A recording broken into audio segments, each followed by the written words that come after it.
ನಮಸ್ಕಾರ. ಮುಖ್ಯಾಂಶಗಳು. ಬರುವ ಸೋಮವಾರದಿಂದ 1ರಿಂದ 5ನೇ ತರಗತಿ ಪುನಾರಂಭ. ಶೇಕಡಾ 50ರಷ್ಟು ಹಾಜರಾತಿಗೆ ಅವಕಾಶ. ಸಚಿವ ಬಿಸಿ ನಾಗೇಶ್. ಮೈಶುಗರ್ ಕಾರ್ಖಾನೆ ಪುನಶ್ಚೇತನಕ್ಕೆ ಅಗತ್ಯ ಹಣಕಾಸು ನೆರವು. ಸರ್ಕಾರಿ ಸ್ವಾಮ್ಯದಲ್ಲೇ ಮುಂದುವರಿಕೆಗೆ ನಿರ್ಧಾರ. ಮುಖ್ಯಮಂತ್ರಿ ಬಸವರಾಜ ಬೊಮ್ಮಾಯಿ. ಸಾಮಾಜಿಕ ಭದ್ರತಾ ಯೋಜನೆ ಸಮಸ್ಯೆ, ಸವಾಲುಗಳ ಅವಲೋಕನ. ಈ ಆಡಳಿತಕ್ಕೆ ಹೆಚ್ಚಿನ ಆದ್ಯತೆ. ರಾಜೀವ್ ಚಂದ್ರಶೇಖರ್. ಹಾಗೂ ಡಿಜಿಟಲ್ ಆರ್ಥಿಕತೆಗೆ ಒತ್ತು. ಭಾರತದಲ್ಲಿ ಹೂಡಿಕೆಗೆ ವಿಪುಲ ಅವಕಾಶ. ಬಂಡವಾಳ ಆಕರ್ಷಿಸಲು ಅಗತ್ಯ ಕ್ರಮ. ನಿರ್ಮಲಾ ಸೀತಾರಾಮನ್. ವಾರ್ತೆಗಳ ವಿವರ. 1 ವರ್ಷ 7 ತಿಂಗಳಿನ ಬಳಿಕ ರಾಜ್ಯದಲ್ಲಿ ಪ್ರಾಥಮಿಕ ಶಾಲಾ ತರಗತಿಗಳ ಪುನಾರಂಭಕ್ಕೆ ರಾಜ್ಯ ಸರ್ಕಾರ ನಿರ್ಧರಿಸಿದ್ದು, ಇದೇ 25ರಿಂದ 1ರಿಂದ 5ನೇ ತರಗತಿಗಳನ್ನು ಪುನರಾರಂಭಿಸಲಾಗುವುದು ಎಂದು ಪ್ರಾಥಮಿಕ ಹಾಗೂ ಪ್ರೌಢಶಿಕ್ಷಣ ಸಚಿವ ಬಿಸಿ ನಾಗೇಶ್ ಬೆಂಗಳೂರಿನಲ್ಲಿಂದು ತಿಳಿಸಿದ್ದಾರೆ. ಈ ಸಂಬಂಧ ವಿಸ್ತೃತ ಮಾರ್ಗಸೂಚಿ ಹೊರಡಿಸಲಾಗಿದ್ದು, ಕೊರೋನಾ ಮಾರ್ಗಸೂಚಿಗಳನ್ನು ಕಡ್ಡಾಯವಾಗಿ ಪಾಲಿಸಿ ಶಾಲೆಗಳ ಪುನರಾರಂಭಕ್ಕೆ ಅನುಮತಿ ನೀಡಲಾಗಿದೆ.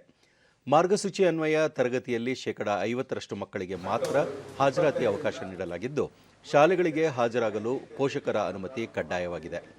ಕೋವಿಡ್ ತಾಂತ್ರಿಕ ಸಮಿತಿಯು ಶಾಲೆ ಆರಂಭಿಸಲು ಒಪ್ಪಿಗೆ ನೀಡಿದ್ದು, ಜಿಲ್ಲಾ ಹಾಗೂ ಗಡಿ ಭಾಗಗಳಲ್ಲಿ ಕೋವಿಡ್ ಪಾಸಿಟಿವಿಟಿ ದರ ಸಮಗ್ರ ಅವಲೋಕನದ ಬಳಿಕ ಪ್ರಾಥಮಿಕ ಹಂತದಿಂದಲೇ ಶಾಲೆಗಳನ್ನು ಆರಂಭಿಸುವಂತೆ ಸೂಚಿಸಿದೆ. ಹೀಗಾಗಿ ಸರ್ಕಾರ ಸೂಕ್ತ ನಿರ್ಧಾರವನ್ನು ಕೈಗೊಂಡಿದೆ ಎಂದು ತಿಳಿಸಿದರು. ಶಿಕ್ಷಣ ಇಲಾಖೆಯಿಂದ ಮಾರ್ಗಸೂಚಿಯನ್ನು ನಾವು ಸದ್ಯದಲ್ಲೇ ಬಿಡುಗಡೆ ಮಾಡುವಂಥದ್ದಿದ್ದೀವಿ ಅಂತ ಹೊರಟು. ಕಳೆದ ಸುಮಾರು 25 ತಿಂಗಳಿಂದ ಮಕ್ಕಳುಗಳು ಶಾಲೆಗೆ ಬಂದಿದ್ದೇ ಇದ್ದಿಲ್ಲ. ಅವ್ರಿಗೆ ಶಾಲೆ ರೂಢಿ ಆಗಲಿ ಅನ್ನೋ ಕಾರಣಕ್ಕೋಸ್ಕರ ಮೊದಲನೇ 1 ವಾರ ಮಾತ್ರ ಮಧ್ಯಾಹ್ನದ ತನಕ ಮಾತ್ರ ಶಾಲೆಯನ್ನು ಮಾಡ್ತೀವಿ. 1ನೇ ತಾರೀಕಿನ ನಂತರ ಪೂರ್ಣ ಪ್ರಮಾಣದ ಶಾಲೆ, ಮಧ್ಯಾಹ್ನದ ಬಿಸಿ ಊಟವನ್ನು ಕೊಡ್ತಾ ಪೂರ್ಣ ಪ್ರಮಾಣದ ಶಾಲೆಗಳನ್ನ ಪ್ರಾರಂಭ ಮಾಡುವಂಥದ್ದು. ಮಕ್ಕಳಲ್ಲಿ SOPಯನ್ನ ಪುಟ್ಟ ಮಕ್ಕಳದಿಂದ ಅವರಲ್ಲಿ ಇನ್ನೊಂಚೂರು ಎಚ್ಚರಿಕೆ ತಗೋಬೇಕು ಅನ್ನೋ ಕಾರಣಕ್ಕೋಸ್ಕರ ನಮ್ಮ DDPIಗಳು BEOಗಳಿಗೆ ತುಂಬಾ ಸ್ಟ್ರಿಕ್ಟ್ ಆಗಿ ಹೇಳ್ತಾ ಇದ್ದೀವಿ. ಆ ಮಕ್ಕಳಲ್ಲಿ ಜಾಗೃತಿ ತರೋದಕ್ಕೋಸ್ಕರ ದಿನ ಒಂದು ಸ್ವಲ್ಪ ಹೊತ್ತು ಕೋವಿಡ್ನ ಬಗ್ಗೆ ಸಹಿತ ವಿಚಾರವನ್ನು ತಿಳಿಸಿ ಹೇಗೆ ಕೋವಿಡ್ ಫೈಟ್ ಮಾಡಬೇಕು ಅನ್ನುವಂಥ ವಿಚಾರವನ್ನು ತಿಳಿಸುವಂತ ಪ್ರಯತ್ನ. ಮಂಡ್ಯದ ಮೈಶುಗರ್ ಸಕ್ಕರೆ ಕಾರ್ಖಾನೆ ಪುನಶ್ಚೇತನಕ್ಕೆ ಸಂಬಂಧಿಸಿದಂತೆ ಜಿಲ್ಲೆಯ ಜನಪ್ರತಿನಿಧಿಗಳು ಹಾಗೂ ರೈತ ಮುಖಂಡರ ಜೊತೆ ಮುಖ್ಯಮಂತ್ರಿ ಬಸವರಾಜ ಬೊಮ್ಮಾಯಿ ವಿಧಾನಸೌಧದಲ್ಲಿಂದು ಸಭೆ ನಡೆಸಿದರು. ಮೈಶುಗರ್ ಕಾರ್ಖಾನೆಯನ್ನು ಸರ್ಕಾರಿ ಸ್ವಾಮ್ಯದಲ್ಲಿ ನಡೆಸಬೇಕು ಎಂದು ಆಗ್ರಹಿಸಿ ಮಂಡ್ಯ ಜಿಲ್ಲಾ ರೈತರ ಹಿತರಕ್ಷಣಾ ಸಮಿತಿ ಒತ್ತಾಯ ಮಾಡಿತ್ತು. ಈ ನಿಟ್ಟಿನಲ್ಲಿ ಇಂದು ಮೈಶುಗರ್ ಸಕ್ಕರೆ ಕಾರ್ಖಾನೆಯ ಪುನಶ್ಚೇತನ ಕುರಿತು ಮಂಡ್ಯ ಜಿಲ್ಲೆಯ ಜನಪ್ರತಿನಿಧಿಗಳು ಹಾಗೂ ರೈತ ಮುಖಂಡರೊಂದಿಗೆ ಮುಖ್ಯಮಂತ್ರಿ ಚರ್ಚೆ ನಡೆಸಿದರು. ಸಚಿವರಾದ JC Madhuswamy, KC Narayanagowda, ST Somashekar, Shankar Patil Munenakoppa, Mandya ಸಂಸದೆ ಸುಮಲತಾ ಅಂಬರೀಶ್ ಹಾಗೂ ಆ ಭಾಗದ ಶಾಸಕರು, ರೈತ ಮುಖಂಡರು ಸಭೆಯಲ್ಲಿ ಉಪಸ್ಥಿತರಿದ್ದರು.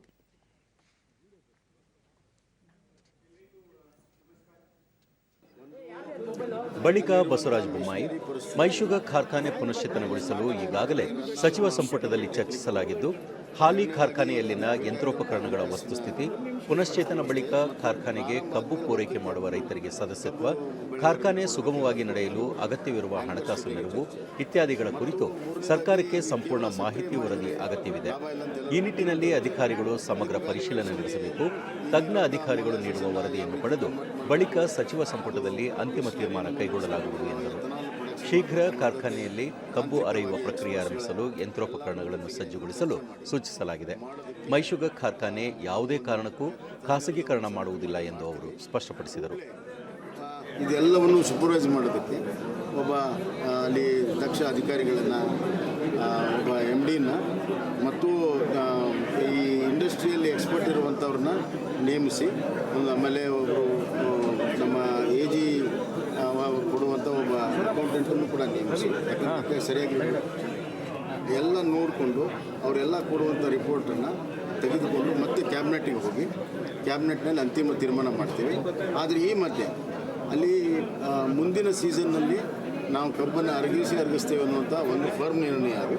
ಆ ಮುಂದಿನ ಸೀಸನ್ ಕಬ್ಬು ಅರಗಿಸೋದಕ್ಕೆ ನಾವು ಈಗಲಿಂದಲೇ ಕೆಲವು ಮೆಷಿನರಿನ ಅಪ್ಡೇಟ್ ಮಾಡೋದು, ಓರಲಿಂಗ್ ಮಾಡುವಂಥದ್ದು, ಅದಕ್ಕೆಲ್ಲದಕ್ಕೂ ಏನೆಲ್ಲ ಬೇಕೋ ಅದಕ್ಕೆ ಇಮಿಡಿಯೇಟ್ಲಿ ಎಷ್ಟು ಹಣ ಬೇಕೋ ಅದನ್ನು ಕೂಡ ನಾನು ಬಿಡುಗಡೆ ಮಾಡ್ತೀನಿ. ಈಗೇನು ಲಾಸ್ಟ್ ಟೈಮ್ ಖಾಸಗೀಕರಣ ಆಗಿತ್ತು ಆ ನಿರ್ಣಯವನ್ನು ಸದ್ಯಕ್ಕೆ ಕಾರ್ಯಾಚರಣೆಯನ್ನು ಮಾಡದಿರೋದಕ್ಕೆ ತೀರ್ಮಾನ ಮಾಡಿದೆ.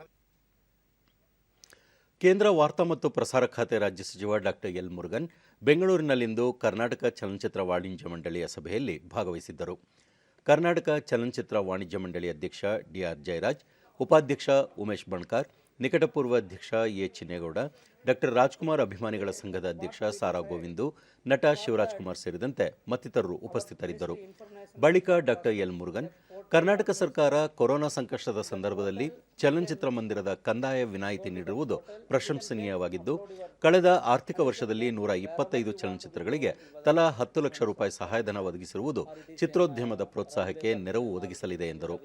ಜಿಎಸ್ಟಿ ಸಡಿಲಿಕೆ, ಹಿಂದಿ ಭಾಷಾ ಸೆನ್ಸಾರ್ ಅವಕಾಶ, ಪ್ರಾಣಿದಯ ಸಂಘದಿಂದ ಇರುವ ತೊಡಕುಗಳು ಸೇರಿದಂತೆ ಹಲವು ಬೇಡಿಕೆಗಳ ಈಡೇರಿಕೆಗೆ ಚಲನಚಿತ್ರ ವಾಣಿಜ್ಯ ಮಂಡಳಿ ಮನವಿ ಮಾಡಿದೆ ಎಂದು ತಿಳಿಸಿದರು. ಉದ್ಯಮ ಕ್ಷೇತ್ರದಲ್ಲಿ ಸರಳೀಕರಣ ಸರ್ಕಾರದ ಆದ್ಯತೆಯಾಗಿದ್ದು, ಉದ್ಯಮಿಗಳಿಗೆ ಸಾಕಷ್ಟು ಅವಕಾಶಗಳನ್ನು ಕಲ್ಪಿಸಲಾಗಿದೆ ಎಂದರು. Central Board of Film Certification Department, they received 234 applications from the producers for the certification. In that, 226 applications certified already. So I can happily share with you. Whatever the possibilities to help the industry, definitely we will take up, because we are the facilitating ministry for you. You know very well that. So always you people also told whenever some grievance comes, that we solved. Already you told our predecessor are how concerned about this industry. ಕೇಂದ್ರ ಮಾಹಿತಿ ತಂತ್ರಜ್ಞಾನ ಮತ್ತು ಕೌಶಲ್ಯಾಭಿವೃದ್ಧಿ ರಾಜ್ಯ ಸಚಿವ ರಾಜೀವ್ ಚಂದ್ರಶೇಖರ್ ಬೆಂಗಳೂರಿನಲ್ಲಿಂದು electronic ಆಡಳಿತ ಕಚೇರಿಯಲ್ಲಿ ಅಧಿಕಾರಿಗಳೊಂದಿಗೆ ಸಮಾಲೋಚನೆ ನಡೆಸಿದರು. ಇದೇ ವೇಳೆ ಸಾಮಾಜಿಕ ಭದ್ರತಾ ಯೋಜನೆಗಳನ್ನು ಜನರಿಗೆ ತಲುಪಿಸುವ ಕುರಿತು ಇರುವ ಸಮಸ್ಯೆ ಮತ್ತು ಸವಾಲುಗಳ ಬಗ್ಗೆ ಈ ಆಡಳಿತ ಅಧಿಕಾರಿಗಳಿಂದ ಮಾಹಿತಿ ಪಡೆದುಕೊಂಡರು. ಈ ಮಧ್ಯೆ ಸಚಿವರು ಎಲೆಕ್ಟ್ರಾನಿಕ್ ಸಿಟಿಯಲ್ಲಿರುವ ಸುಧಾರಿತ ಕಂಪ್ಯೂಟಿಂಗ್ ಅಭಿವೃದ್ಧಿ ಕೇಂದ್ರ ಸಿಡಿಎಸಿಗೆ ಭೇಟಿ ನೀಡಿದರು. ಸಿಡಿಎಸಿ ಕಾರ್ಯನಿರ್ವಾಹಕ ನಿರ್ದೇಶಕ ಡಾಕ್ಟರ್ ಸುದರ್ಶನ್ ಎಸ್ಡಿ ಅವರೊಂದಿಗೆ ಸಂವಾದ ನಡೆಸಿದ ಸಚಿವರು ಇಂಡಸ್ ಐಒಟಿ ಕಿಟ್ ಅನಾವರಣಗೊಳಿಸಿದರು. ಬಳಿಕ ಸಚಿವರು ಪ್ರಧಾನಿ ನರೇಂದ್ರ ಮೋದಿ ಅವರ ಆಶಯದಂತೆ ಸೆಮಿಕಂಡಕ್ಟರ್ ವ್ಯವಸ್ಥೆಯಲ್ಲಿ ಬದಲಾವಣೆ ತರುವ ಪ್ರಯತ್ನಗಳು ನಡೆದಿವೆ, ಎಲೆಕ್ಟ್ರಾನಿಕ್ಸ್ ಹಾಗೂ ಸೆಮಿಕಂಡಕ್ಟರ್ ಉತ್ಪಾದನೆ ವಲಯದಲ್ಲಿ ಭಾರತ ಗಣನೀಯ ಪ್ರಗತಿ ಸಾಧಿಸಬೇಕಿದೆ. ಈ ನಿಟ್ಟಿನಲ್ಲಿ ತಜ್ಞರೊಂದಿಗೆ ಸಮಾಲೋಚನೆ ನಡೆಸಲಾಗಿದೆ ಎಂದರು. Indian companies in semiconductor design, it is the Prime Minister's vision to expand the semiconductor ecosystem in our country and make India a global leader in semiconductors and electronics. And we have met the brightest and best minds in semiconductor in India today, and I was happy to interact with them and get their opinions and views about what the government should do to make the Prime Minister's vision a reality. CDAC ವ್ಯವಸ್ಥಾಪಕ ನಿರ್ದೇಶಕ doctor Sudarshan ವಿವಿಧ ಯಂತ್ರೋಪಕರಣಗಳು, electronic ಉಪಕರಣಗಳ ತಂತ್ರಜ್ಞಾನ ಕುರಿತು ಸಚಿವರಿಗೆ ಪ್ರಾತ್ಯಕ್ಷಿಕೆ ಮೂಲಕ ವಿವರಿಸಲಾಗಿದ್ದು, ಈ ವಲಯದಲ್ಲಿ ಭಾರತ ಮುಂಚೂಣಿ ರಾಷ್ಟ್ರವಾಗಿ ರೂಪುಗೊಳ್ಳಲು ಅಗತ್ಯವಿರುವ ಸುಧಾರಣೆಗಳ ಕುರಿತು ಚರ್ಚಿಸಲಾಗಿದೆ ಎಂದರು. At home itself, using the latest technology like IoT, the Honorable Minister has launched it, so it will be available soon on the GEM portal. And then the minister also had a complete discussion with the semiconductor industry, and where the views and the requirements of the country to make India a super power in Manu ವಿಕಾಸ ಮತ್ತು Azim Premji foundation ವತಿಯಿಂದ ಉತ್ತರ ಕನ್ನಡ ಜಿಲ್ಲೆಯ ಶಿರಸಿಯಲ್ಲಿಂದು ಆಯೋಜಿಸಿದ್ದ ಕೆರೆ ಸಮಾವೇಶಕ್ಕೆ ಜಿಲ್ಲಾ ಉಸ್ತುವಾರಿ ಸಚಿವ ಶಿವರಾಮ್ ಹೆಬ್ಬಾರ್ ಚಾಲನೆ ನೀಡಿದರು. ಬಳಿಕ ಸಚಿವರು ಬೇಡ್ತಿ ನದಿಯಿಂದ ನೀರು ಪೂರೈಸುವ 3ನೇ ಹಂತದ ಯೋಜನೆಗೆ ಈಗಾಗಲೇ ಅನುಮೋದನೆ ನೀಡಲಾಗಿದೆ. ಅಂತರ್ಜಲ ಮಟ್ಟವನ್ನು ಹೆಚ್ಚಿಸುವ ಮೂಲಕ ರೈತರಿಗೆ ಎಲ್ಲ ರೀತಿಯ ಸೌಲಭ್ಯ ಕಲ್ಪಿಸಲು ಸರ್ಕಾರ ಬದ್ಧವಾಗಿದೆ. ರೈತರ ಆದಾಯ ಹೆಚ್ಚಿದ್ದಲ್ಲಿ ಬಡತನ ನಿರ್ಮೂಲನೆಯೂ ಸಾಧ್ಯವಾಗಲಿದೆ ಎಂದರು. ರೈತರು ಕೃಷಿಯಿಂದ ವಿಮುಖವಾದರೆ ಅಂತಹ ದೇಶ ಅಭಿವೃದ್ಧಿ ಹೊಂದಲು ಸಾಧ್ಯವಿಲ್ಲ. ದೇಶದ ಕೃಷಿಕರನ್ನು ಗೌರವಿಸುವುದು ಎಲ್ಲರ ಆದ್ಯ ಕರ್ತವ್ಯವಾಗಿದೆ ಎಂದು ಅವರು ಅಭಿಪ್ರಾಯಪಟ್ಟರು. ರೈತರು, ಅಧಿಕಾರಿಗಳು, ಜನಪ್ರತಿನಿಧಿಗಳು ಉಪಸ್ಥಿತರಿದ್ದರು.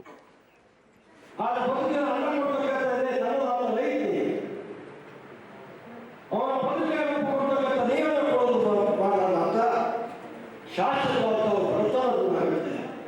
ಅಷ್ಟೇ ಅಲ್ಲ, ಮುಂದುವರೆದ ತಾಲೂಕಿನಲ್ಲಿ 2 ಬಸ್ಗಳಿವೆ. 15 ವರ್ಷ ಬರಗಾಲವನ್ನು ಕಂಡಿರುತ್ತದೆ. ನನ್ನ ಶಿಷ್ಯ ಪೂರ್ವ ಬನವಾಸಿ ಹೋಗಬೇಕು. 20 ವರ್ಷಗಳ 14 ವರ್ಷ ಬಂಗಾಳವನ್ನು ಕಂಡಿರುತ್ತಾನೆ. ಈ ಭಾಗಕ್ಕೆ ಕೆಳಗಡೆ ನೀರು ತುಂಬಿಸಿದೆ. ಅಲ್ಲಿ ಅಂತರ್ಜಾಲ ಜಾಸ್ತಿ ಆಗುತ್ತೆ, ಎಲ್ಲ ರೋಗಗಳಿಗೆ ರೀಚ್ ಆಗುತ್ತೆ. ರೈತ ಬದುಕಿನ ಶಾಶ್ವತ ಬೆಳೆ ಸಿಗುತ್ತೆ. ಅವರು ಕೂಡ ಆರ್ಥಿಕವಾಗಿ ಬೆಳೆಗಳನ್ನು ಬೆಳೆಸತಕ್ಕಂಥದ್ದು. ಈ ನೀರನ್ನು ಬಳಸಲು ಯಶಸ್ವಿಯಾದರೆ ಅವರ ಆರ್ಥಿಕ ಪರಿಸ್ಥಿತಿ. ಹಾನಗಲ್ ಮತ್ತು ಸಿಂಧಗಿ ವಿಧಾನಸಭಾ ಕ್ಷೇತ್ರಗಳಿಗೆ ಇದೇ 30ರಂದು ಉಪಚುನಾವಣೆ ನಡೆಯಲಿದ್ದು ರಾಜಕೀಯ ಪಕ್ಷಗಳ ಪ್ರಚಾರ ಬಿರುಸುಗೊಂಡಿದೆ. ವಿಧಾನಸಭೆಯ ವಿರೋಧ ಪಕ್ಷದ ನಾಯಕ ಸಿದ್ದರಾಮಯ್ಯ ಇಂದು ವಿಜಯಪುರದ ಸಿಂಧಗಿಯಲ್ಲಿ ಪಕ್ಷದ ಅಭ್ಯರ್ಥಿಯ ಪರ ಪ್ರಚಾರ ನಡೆಸಿದರು. ಈ ಸಂದರ್ಭದಲ್ಲಿ ರಾಜ್ಯಸಭೆ ವಿರೋಧ ಪಕ್ಷದ ನಾಯಕ ಮಲ್ಲಿಕಾರ್ಜುನ್ ಖರ್ಗೆ, ಕೆಪಿಸಿಸಿ ಕಾರ್ಯಾಧ್ಯಕ್ಷ ಸತೀಶ್ ಜಾರಕಿಹೊಳಿ, ಈಶ್ವರ್ ಖಂಡ್ರೆ ಮತ್ತಿತರರು ಉಪಸ್ಥಿತರಿದ್ದರು. ಸಿದ್ದರಾಮಯ್ಯ, ಸಿಂಧಗಿ ಕ್ಷೇತ್ರದಲ್ಲಿ ತಾವು ಚುನಾವಣೆಯನ್ನು ಬಯಸಿರಲಿಲ್ಲ. ಶಾಸಕರಾಗಿದ್ದ ಎಂಸಿ ಮನುಗೋಳಿ ಅವರ ಅಕಾಲಿಕ ನಿಧನದಿಂದ ಉಪಚುನಾವಣೆ ಬಂದಿದೆ. ತಮ್ಮ ಪಕ್ಷದ ಅಭ್ಯರ್ಥಿ ಗೆಲುವು ಸಾಧಿಸಲಿದ್ದಾರೆ ಎಂದು ವಿಶ್ವಾಸ ವ್ಯಕ್ತಪಡಿಸಿದರು. ಆಮೇಲೆ ಉಪಚುನಾವಣೆಗೆ ಯಾರನ್ನು ಅಭ್ಯರ್ಥಿ ಮಾಡಬೇಕು ಅಂತ ಚರ್ಚೆ ಬಂದಾಗ ಜಿಲ್ಲೆಯ ಎಲ್ಲ ಜನರು ಮತ್ತು ಮುಖಂಡರು ಅಶೋಕ್ ಮನಗೋಳಿನೇ ಮಾಡೋಣ. ಯಾಕಂತಂದ್ರೆ ಮನಗೋಳಿ ಅವರು ಇಲ್ಲಿ MLA ಆಗಿದ್ದು, ಅವ್ರ ಜಾಗ ಖಾಲಿ ಆಗಿದೆ. ಆ ಜಾಗಕ್ಕೆ ಭರ್ತಿ ಮಾಡಲಿಕ್ಕೆ ಅವ್ರ ಮಗನೇ ನಿಲ್ಲಿಸೋಣ ಅಂತಕ್ಕಂಥ ಒಂದು ಅಭಿಪ್ರಾಯ ಬಂತು. ಮಲ್ಲಿಕಾರ್ಜುನ್ ಖರ್ಗೆ, ಇತ್ತೀಚಿನ ದಿನಗಳಲ್ಲಿ ಬೆಲೆ ಏರಿಕೆ ಹೆಚ್ಚಾಗಿದೆ. ಬೆಲೆ ಇಳಿಕೆಗೆ ಸೂಕ್ತ ಕ್ರಮ ಕೈಗೊಳ್ಳಬೇಕು ಎಂದರು.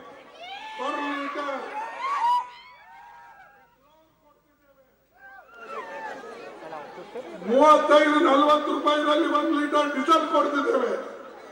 ಅಂತ ಕಡೆ ಇವ್ರ ಕಾಲದಲ್ಲಿ ₹108, ಡೀಸೆಲ್ ₹100. ಈ ಮಧ್ಯೆ ಹಾನಗಲ್ ಚುನಾವಣಾ ಕ್ಷೇತ್ರದಲ್ಲಿ ಚುನಾವಣಾ ಸಿಬ್ಬಂದಿ, ವಿಶೇಷ ಚೇತನರು, 80 ವರ್ಷ ಮೀರಿದ ಹಿರಿಯ ನಾಗರಿಕರಿಂದ ಅಂಚೆ ಮತದಾನ ಪಡೆಯಲು ಅವಕಾಶ ಕಲ್ಪಿಸಿದ್ದಾರೆ.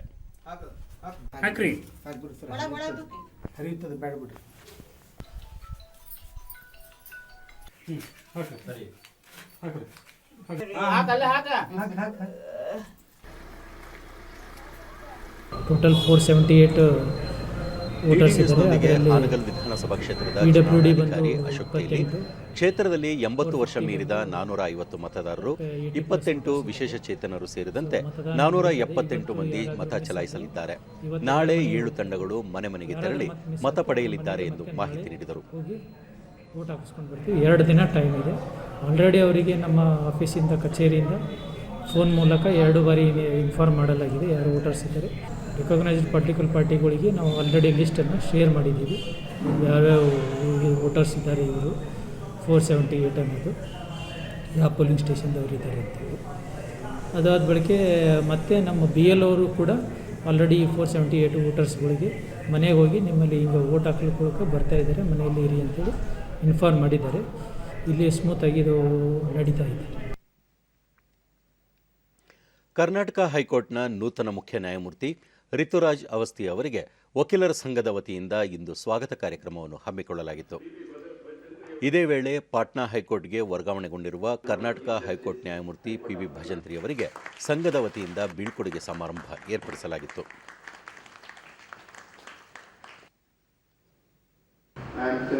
ಮುಖ್ಯ ನ್ಯಾಯಮೂರ್ತಿ ರಿತುರಾಜ್ ಅವಸ್ಥಿ ಮಾತನಾಡಿ, ಕರ್ನಾಟಕದಲ್ಲಿ ನ್ಯಾಯದಾನ ವ್ಯವಸ್ಥೆ ಇತರ ರಾಜ್ಯಗಳಿಗಿಂತ ಆದರ್ಶವಾಗಿದ್ದು, ಪರಸ್ಪರ ಸಹಕಾರದಲ್ಲಿ ಕೆಲಸ ಮಾಡುವ ಬಗ್ಗೆ ತಾವು ಹೆಚ್ಚು ನಂಬಿಕೆ ಹೊಂದಿದ್ದು, ನ್ಯಾಯಮೂರ್ತಿಗಳು, ವಕೀಲರ ಸಂಘ, ನ್ಯಾಯವಾದಿಗಳ ಸಹಕಾರದಲ್ಲಿ ನ್ಯಾಯದಾನ ಮಾಡುವುದಾಗಿ ತಿಳಿಸಿದರು.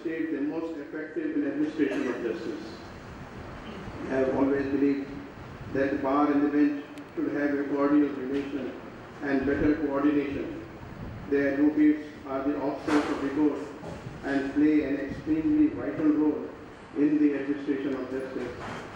The aim of both the bar and the bench should be to enforce true justice to the consumers of justice, and the interests of the litigant shall be the foremost.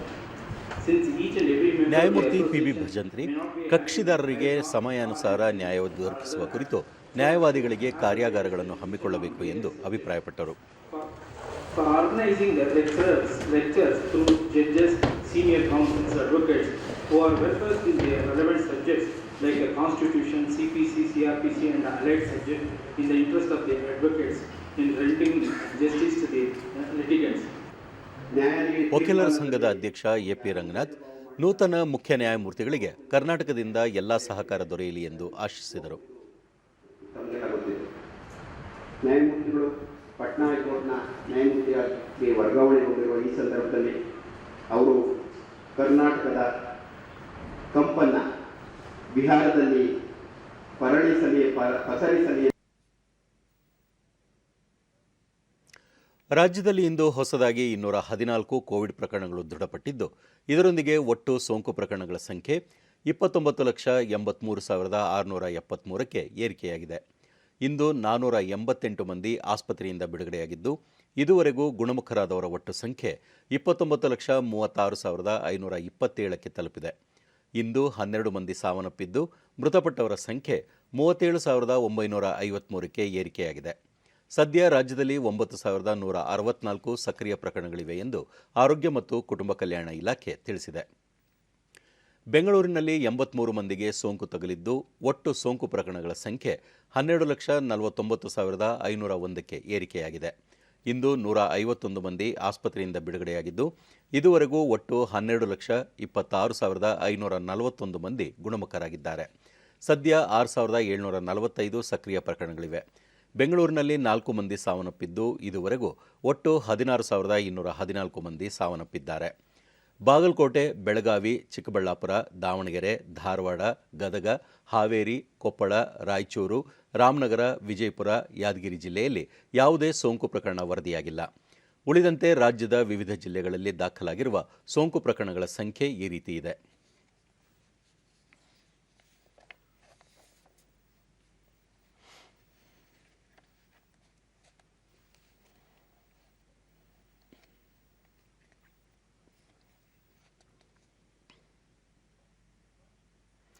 ಭಾರತದ ಸ್ವಾತಂತ್ರ್ಯ ಹೋರಾಟದ ಆಂದೋಲನವು ಆಧುನಿಕ ಜಗತ್ತು ಕಂಡ ಅತಿ ದೊಡ್ಡ ಚಳುವಳಿಗಳಲ್ಲಿ ಒಂದಾಗಿದೆ.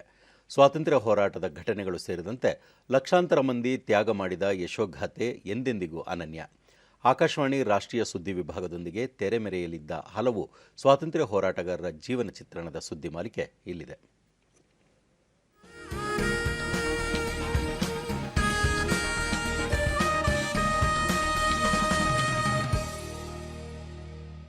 ರಾಮಕೃಷ್ಣ ಕತ್ರಿಯವರು ಮಹಾರಾಷ್ಟ್ರದ ಬುಲ್ದಾನ ಜಿಲ್ಲೆಯಲ್ಲಿ 1902ರಂದು ಜನಿಸಿದರು. ವಿದ್ಯಾರ್ಥಿ ಜೀವನದಲ್ಲಿ ಬಾಲಗಂಗಾಧರ ತಿಲಕರಿಂದ ಪ್ರೇರೇಪಿತರಾಗಿದ್ದರು. ಉದಾಸೀನ್ ಮಂಡಲ್ ಎಂಬ ಸಂಘವನ್ನು ಸ್ಥಾಪಿಸಿ ಆ ಸಂಘದಲ್ಲಿ ಇವರು ಮಹಂತ್ ಗೋವಿಂದ್ ಪ್ರಕಾಶ್ ಎಂದೇ ಪ್ರಖ್ಯಾತರಾಗಿದ್ದರು. ಮುಂದೆ ರಾಮಕೃಷ್ಣ ಕತ್ರಿ ಹಿಂದೂಸ್ತಾನ್ ರಿಪಬ್ಲಿಕ್ ಅಸೋಸಿಯೇಷನ್ಗೆ ಸೇರಿದರು. ಉತ್ತರ ಪ್ರದೇಶ ಮತ್ತು ಮಧ್ಯಪ್ರದೇಶ ರಾಜ್ಯಗಳಲ್ಲಿ ಸಂಘಟಿಸುವ ಜವಾಬ್ದಾರಿಯನ್ನು ರಾಮ್ಪ್ರಸಾದ್ ಬಿಸ್ಮಲ್ ರಾಮಕೃಷ್ಣ ಕತ್ರಿಗೆ ನೀಡಿದರು. ಕರೋರಿ ಎಂಬಲ್ಲಿ ನಡೆದ ದರೋಡೆ ಪ್ರಕರಣದಲ್ಲಿ ಇವರನ್ನು ಬಂಧಿಸಿ 10 ವರ್ಷಗಳ ಕಾಲ ಲಿಕ್ವನ್ ಸೆರೆಮನೆಯಲ್ಲಿ ಬಂಧಿಸಲಾಯಿತು. ನಂತರ ಬಿಡುಗಡೆಯಾದ ಇವರು ಸೆರೆಮನೆಯಲ್ಲಿದ್ದ ಹಲವರನ್ನು ಸೆರೆಮನೆಯಿಂದ ಬಿಡುಗಡೆಗೊಳಿಸಲು ಕಾರ್ಯಪ್ರವೃತ್ತರಾದರು. ಕತ್ರಿಯವರ ಪರಿಶ್ರಮದಿಂದ ಕಕೋರಿಯಲ್ಲಿ ಸ್ವಾತಂತ್ರ್ಯ ಹೋರಾಟಗಾರರ ಸ್ಮರಣಾರ್ಥ ಭವನವನ್ನು ನಿರ್ಮಿಸಲಾಗಿದೆ. ರಾಮಕೃಷ್ಣ ಕತ್ರಿಯವರು ಲೇಖಕರೂ ಸಹ ಆಗಿದ್ದು, ಶಹೀದೋಂ ಕಾ ಛಾಯಾ ಪುಸ್ತಕದ ಕರ್ತೃ ಆಗಿದ್ದಾರೆ. ಉತ್ತರಾಖಂಡ ರಾಜ್ಯದ ನೈನಿತಾಲ್ ಜಿಲ್ಲೆಯ ಬಲೂತಿ ಎಂಬ ಗ್ರಾಮದಲ್ಲಿ ಜನಿಸಿದರು. ಚಿಕ್ಕ ವಯಸ್ಸಿನಲ್ಲಿಯೇ ಸ್ವಾತಂತ್ರ್ಯ ಚಳುವಳಿಯಲ್ಲಿ ಭಾಗವಹಿಸಿದ್ದರು. 1942ರ ಡಿಸೆಂಬರ್ನಲ್ಲಿ ಇವರನ್ನು ಬ್ರಿಟಿಷರ ದುರಾಡಳಿತದ ವಿರುದ್ಧ ಕರಪತ್ರ ರಚಿಸಿದ್ದಕ್ಕಾಗಿ ಬಂಧಿಸಲಾಯಿತು. ಬಳಿಕ ನೈನಿತಾಲ್ ಸೆರೆಮನೆ ವಾಸದಲ್ಲಿ ಇರಿಸಲಾಗಿತ್ತು. 1944ರಲ್ಲಿ ಸೆರೆಮನೆ ವಾಸದಿಂದ ಬಿಡುಗಡೆಯಾಗಿ ಅಲಹಾಬಾದ್ ವಿಶ್ವವಿದ್ಯಾನಿಲಯದಲ್ಲಿ ಶಿಕ್ಷಣಕ್ಕಾಗಿ ಸೇರ್ಪಡೆಯಾದರು.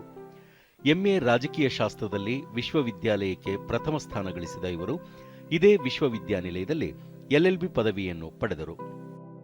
1947ರಲ್ಲಿ ಅಲಹಾಬಾದ್ ವಿಶ್ವವಿದ್ಯಾನಿಲಯದ ವಿದ್ಯಾರ್ಥಿ ಸಂಘಕ್ಕೆ ಅಧ್ಯಕ್ಷರಾಗಿ ಆಯ್ಕೆಯಾಗಿ 1952ರಲ್ಲಿ ನಡೆದ ಉತ್ತರ ಪ್ರದೇಶದ ಸಾರ್ವಜನಿಕ ಚುನಾವಣೆಯಲ್ಲಿ ಶಾಸಕರಾಗಿ ನೈನಿತಾಲ್ನಿಂದ ಆಯ್ಕೆಯಾದರು.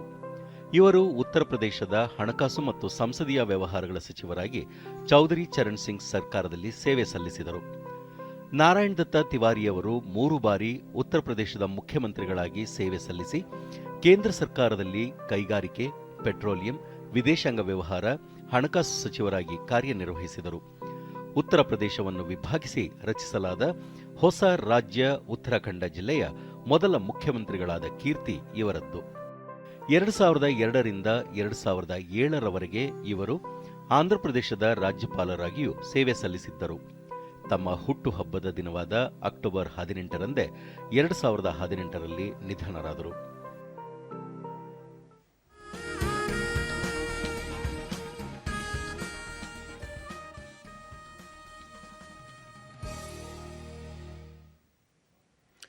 ಕೇಂದ್ರ ಗೃಹ ಸಚಿವ ಅಮಿತ್ ಶಾ ಅವರು ವಿವಿಧ ರಾಜ್ಯಗಳ ಪೊಲೀಸ್ ಮಹಾನಿರ್ದೇಶಕರೊಂದಿಗೆ ದೆಹಲಿಯಲ್ಲಿಂದು ಸಭೆ ನಡೆಸಿದರು.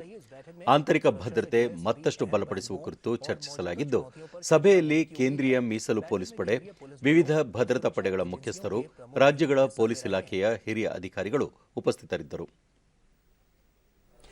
बैठक से पहले गृह मंत्री ने विभिन्न ऑपरेशन में शहीद हुए सुरक्षा कर्मियों को श्रद्धांजलि भी दी. ಇದಕ್ಕೂ ಮುನ್ನ ವಿವಿಧ ಕಾರ್ಯಾಚರಣೆಗಳಲ್ಲಿ ಹುತಾತ್ಮರಾದ ಪೊಲೀಸರು ಹಾಗೂ ಭದ್ರತಾ ಪಡೆ ಸಿಬ್ಬಂದಿಗೆ ಸಚಿವ ಅಮಿತ್ ಶಾ ಶ್ರದ್ಧಾಂಜಲಿ ಅರ್ಪಿಸಿದರು.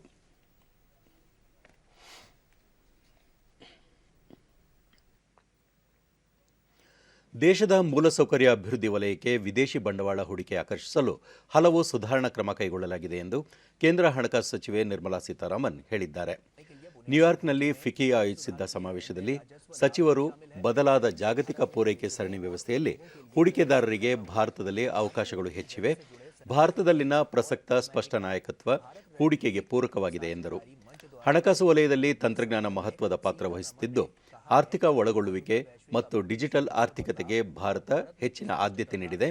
ಕೋವಿಡ್ ಸಂಕಷ್ಟದ ಸಮಯದಲ್ಲಿ ಡಿಜಿಟಲ್ ಆರ್ಥಿಕತೆ ತನ್ನ ಸಾಮರ್ಥ್ಯ ಸಾಬೀತುಪಡಿಸಿದೆ ಎಂದು ಸಚಿವರು ತಿಳಿಸಿದ್ದಾರೆ. ದೇಶದಲ್ಲಿ ನಾವೀನ್ಯತೆ ಆಧರಿಸಿದ ಸ್ಟಾರ್ಟ್ಅಪ್ ಅಪ್ಗಳ ಸಂಖ್ಯೆ ಹೆಚ್ಚಿದ್ದು, ಹೂಡಿಕೆಗೆ ವಿಪುಲ ಅವಕಾಶಗಳಿವೆ ಎಂದು ಅವರು ಹೇಳಿದ್ದಾರೆ. ಭಾರತೀಯ ನೌಕಾಪಡೆಯ ಕಮಾಂಡರ್ಗಳ ದ್ವೈವಾರ್ಷಿಕ ಸಮಾವೇಶವನ್ನು ರಕ್ಷಣಾ ಸಚಿವ ರಾಜನಾಥ್ ಸಿಂಗ್ ಇಂದು ಉದ್ಘಾಟಿಸಿದರು.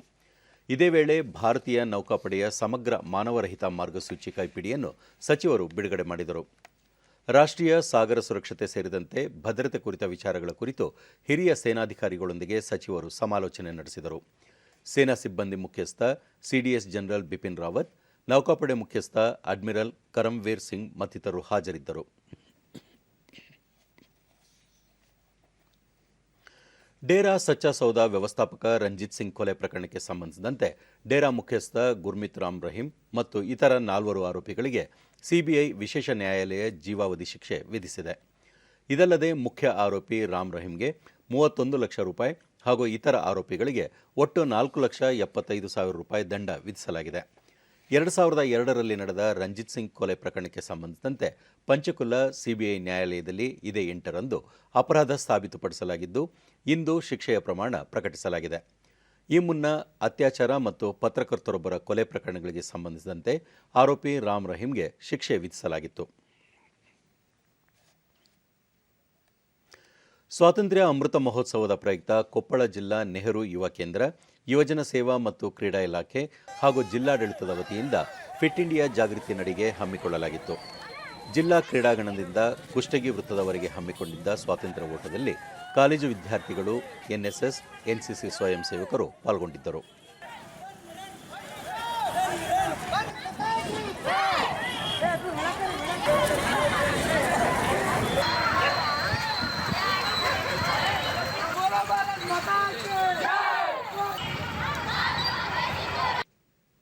ಡಿಡಿ ನ್ಯೂಸ್ನೊಂದಿಗೆ ಎನ್ಎಸ್ಎಸ್ ಸಂಯೋಜನಾಧಿಕಾರಿ ಡಾಕ್ಟರ್ ಶಿರೂರು ಮಠ ಸ್ವಾತಂತ್ರ್ಯ ಓಟದಿಂದ ಸಾರ್ವಜನಿಕರಿಗೆ ದೈಹಿಕ ಆರೋಗ್ಯ ಸದೃಢತೆ ಕುರಿತು ಅರಿವು ಮೂಡಿಸುವ ಉದ್ದೇಶವನ್ನು ಹೊಂದಲಾಗಿದೆ ಎಂದು ತಿಳಿಸಿದರು. ಈ ಕಾರ್ಯಕ್ರಮದಲ್ಲಿ 500ರಿಂದ 600 ಜನ ವಿದ್ಯಾರ್ಥಿಗಳು ಭಾಗವಹಿಸಿದ್ದಾರೆ. ವಿವಿಧ ಶಾಲಾ ಕಾಲೇಜುಗಳ ಎನ್ಎಸ್ಎಸ್ ಯೋಜನಾಧಿಕಾರಿಗಳು ಮತ್ತು ಶಿಕ್ಷಕರು ಈ ಕಾರ್ಯಕ್ರಮದಲ್ಲಿ ಪಾಲ್ಗೊಂಡಿದ್ದಾರೆ. ಮತ್ತೋರ್ವ ಸಂಯೋಜನಾಧಿಕಾರಿ ರುದ್ರಾಕ್ಷಿ ದೇವಗಿರಿ ಯುವಜನರಲ್ಲಿ ದೇಶದ ಬಗ್ಗೆ ಜಾಗೃತಿ ಮೂಡಿಸುವ ಮಹತ್ವದ ಕಾರ್ಯ ಇದಾಗಿದೆ ಎಂದರು. ಇದರಲ್ಲಿ ನಮ್ಮ ಕಾಲೇಜಿನ ಎನ್ಎಸ್ಎಸ್ ವಿದ್ಯಾರ್ಥಿಗಳು ಭಾಗವಹಿಸಿರುತ್ತಾರೆ. ಇದು ಚಿಕ್ಕ ಸ್ಟೇಡಿಯಂನಿಂದ ಹಿಡಿದು ಕುಷ್ಟಗಿ ಸರ್ಕಲ್ವರೆಗೆ ನಾವು ಫಿಟ್ ಇಂಡಿಯಾ ರನ್ ಮಾಡಿದ್ದೇವೆ ಮತ್ತು ಈಗ ಅದರಲ್ಲಿ ನಮ್ಮ ಎಲ್ಲ ವಿದ್ಯಾರ್ಥಿಗಳು ಭಾಗವಹಿಸಿದ್ದಕ್ಕೆ ಹೆಮ್ಮೆ ಪಡುತ್ತೇನೆ.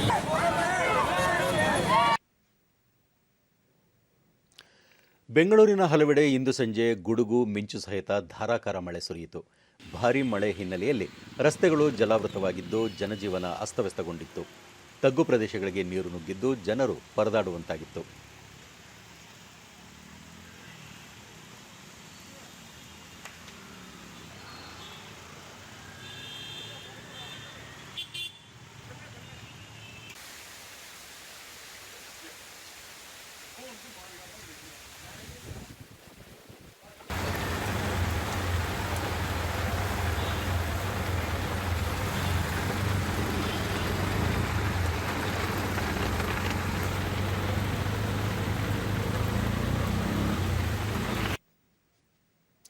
ಕೊನೆಯಲ್ಲಿ ಮತ್ತೊಮ್ಮೆ ಮುಖ್ಯಾಂಶಗಳು. ಬರುವ ಸೋಮವಾರದಿಂದ 1ರಿಂದ 5ನೇ ತರಗತಿ ಪುನಾರಂಭ. 50% ಹಾಜರಾತಿಗೆ ಅವಕಾಶ. ಸಚಿವ ಬಿಸಿ ನಾಗೇಶ್. ಮೈ ಶುಗರ್ ಕಾರ್ಖಾನೆ ಪುನಶ್ಚೇತನಕ್ಕೆ ಅಗತ್ಯ ಹಣಕಾಸು ನೆರವು. ಸರ್ಕಾರಿ ಸ್ವಾಮ್ಯದಲ್ಲೇ ಮುಂದುವರಿಕೆಗೆ ನಿರ್ಧಾರ. ಮುಖ್ಯಮಂತ್ರಿ ಬಸವರಾಜ ಬೊಮ್ಮಾಯಿ. ಸಾಮಾಜಿಕ ಭದ್ರತಾ ಯೋಜನೆ ಸಮಸ್ಯೆ, ಸವಾಲುಗಳ ಅವಲೋಕನ. ಈ ಆಡಳಿತಕ್ಕೆ ಹೆಚ್ಚಿನ ಆದ್ಯತೆ. ರಾಜೀವ್ ಚಂದ್ರಶೇಖರ್. ಹಾಗೂ ಡಿಜಿಟಲ್ ಆರ್ಥಿಕತೆಗೆ ಒತ್ತು. ಭಾರತದಲ್ಲಿ ಹೂಡಿಕೆಗೆ ವಿಪುಲ ಅವಕಾಶ. ಬಂಡವಾಳ ಆಕರ್ಷಿಸಲು ಅಗತ್ಯ ಕ್ರಮ. ನಿರ್ಮಲಾ ಸೀತಾರಾಮನ್.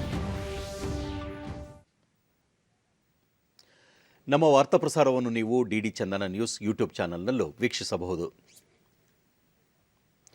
ವ್ಯಕ್ತಿಗತ ಅಂತರ ಕಾಪಾಡಿಕೊಳ್ಳುವುದರೊಂದಿಗೆ ನೀವು ಸುರಕ್ಷಿತವಾಗಿರಿ, ನಿಮ್ಮವರನ್ನು ಸುರಕ್ಷಿತವಾಗಿರಿಸಿ. ನೈರ್ಮಲ್ಯಕ್ಕೆ ಆದ್ಯತೆ ನೀಡುವುದರ ಜೊತೆಗೆ ಕೋವಿಡ್-19 ಮಾರ್ಗಸೂಚಿಗಳನ್ನು ತಪ್ಪದೆ ಪಾಲಿಸಿ. ಇಲ್ಲಿಗೆ ಇಂದಿನ ವಾರ್ತಾ ಪ್ರಸಾರ ಮುಕ್ತಾಯವಾಯಿತು. ಸತ್ಯ, ಸಮರ್ಥ, ಸಂಪೂರ್ಣ ಸುದ್ದಿಗಾಗಿ ವೀಕ್ಷಿಸಿ ಚಂದನ ವಾರ್ತೆ. ನಮ್ಮ ಮುಂದಿನ ವಾರ್ತಾ ಪ್ರಸಾರ ನಾಳೆ ಬೆಳಗ್ಗೆ 7:30 ನಮಸ್ಕಾರ.